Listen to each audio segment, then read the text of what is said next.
Like unmarked graves, the portraits from the Holtermann Collection have laid dormant in the vaults of the State Library of New South Wales in Sydney for over 7 decades. They now rest in their cryogenic black and white state, seemingly without a past or a future. Their fixed gazes stare back at us as frozen subjects from history. But who were they?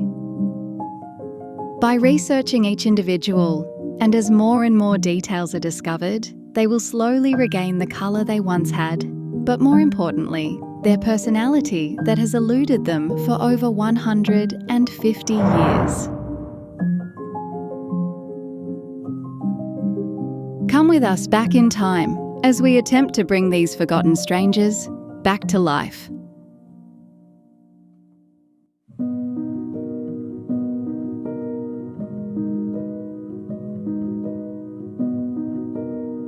Throughout Australia's gold rush, more than 600,000 immigrants came to Australia.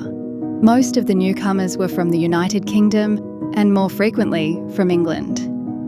However, these new Australians came from all over the world, and judging by his rather cosmopolitan appearance and age, it is apparent that A 2823411, as he is identified in the collection as, was most likely not from the United Kingdom, or for that matter, even Australia. But where was he from, and who was he? We already know that by reversing the inscription on the reverse side of the glass plate negative, we can decipher the first clue in reference to a surname. And so, after 150 plus years, we can now identify A2823411, or Mr. Cosmopolitan, as Mr. Renato. And with this revelation, the subtle change in colour is beginning to come through. And now that we have a name, we can refer to historical records from Hill End relating to Mr. Renato and to further thaw him out from his black and white, deep, frozen state. And within seconds, Mr. Renato is further identified as John Gustav. It further elaborates that he is married, and her name was Mary Maria Nee Parsonage. The record also indicates that John was the publican of the Hunter River Inn at the nearby town of Tambaroora between 1860 and 1881, a total of 21 years. With some quick research, the name Renato appears to have French origins and has been described as a unique and exotic name that carries an air of refinement and depth. This description seems to fit the initial impression of Mr. Cosmopolitan perfectly. Mr. Renato certainly appears to be of European descent, but was he French? Let's find out. By searching his name in a family tree program, the alternative, and very French-sounding name of Jean Gustave Renato quickly surfaces. Of course, the name Renato, and in particular Jean, was, and still is, very popular, so this could very well be one of many with this name. However, by choosing to follow the roots of this particular line, it reveals that this Jean Renato was born 584 kilometres south of Paris, in the French town of Bordeaux. And by continuing this line, it reveals that all roads, or should I say oceans, lead directly to Australia, but more precisely, the town of Tambaroora.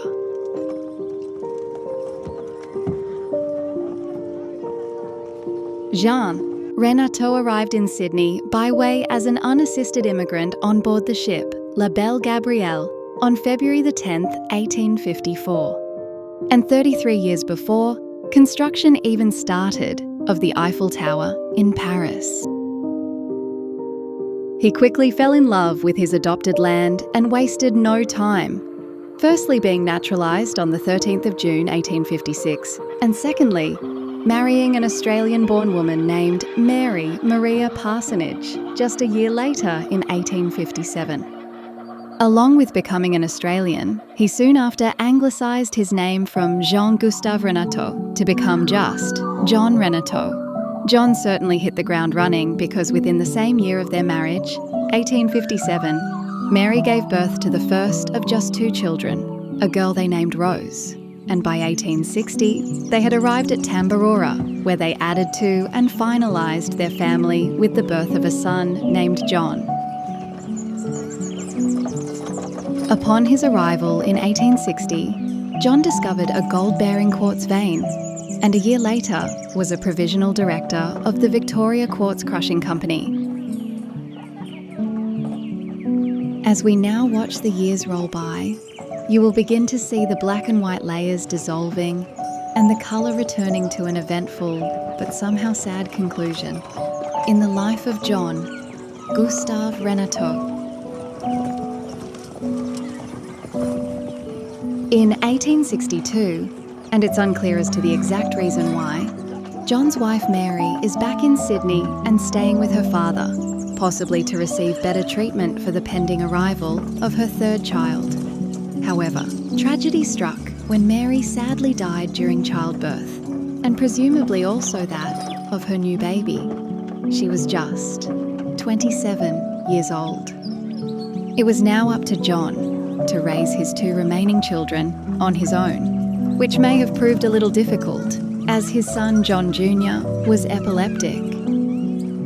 10 years had almost passed since the sad death of Mary, and with the wealth he had accumulated, firstly as a wine and spirit merchant back in Sydney, and now the quartz crushing venture in Tambaroora, John purchased and became the licensee of the Hunter River Inn.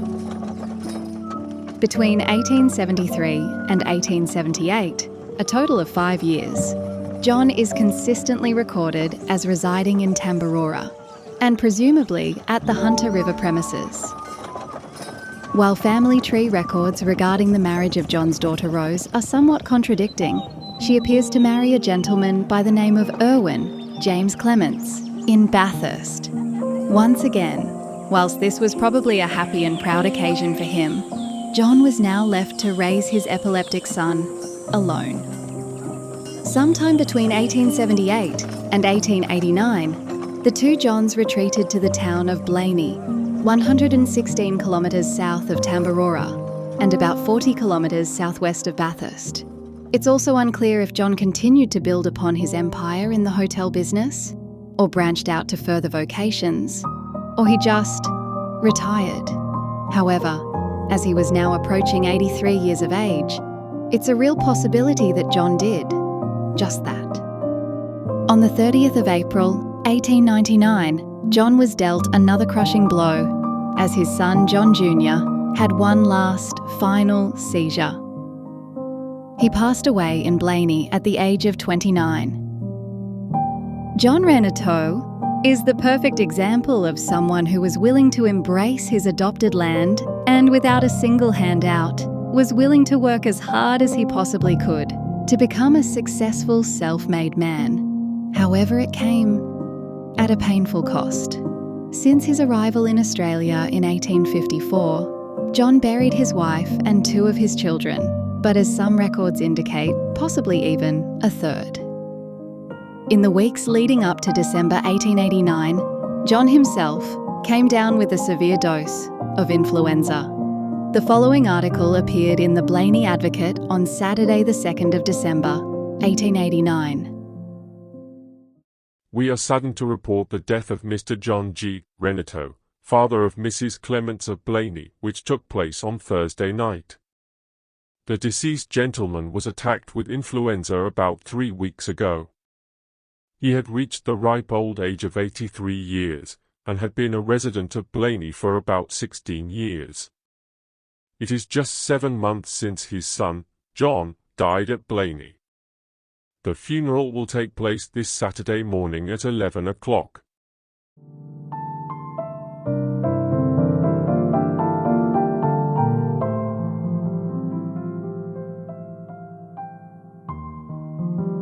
The melting pot of cultures that saturated the goldfields of Tambaroora and Hill End, and ultimately that of Blaney, would have certainly been a sight to behold. But the cutting cosmopolitan figure of Jean-Gustave Renateau would have stood out like a sore thumb. Or should we say, finger? John, what on earth did you do to yourself? I suppose we will never know. Au revoir, Mr. Renateau. You can now finally rest in peace. Merci beaucoup, mademoiselle Anne Christopher. Merci.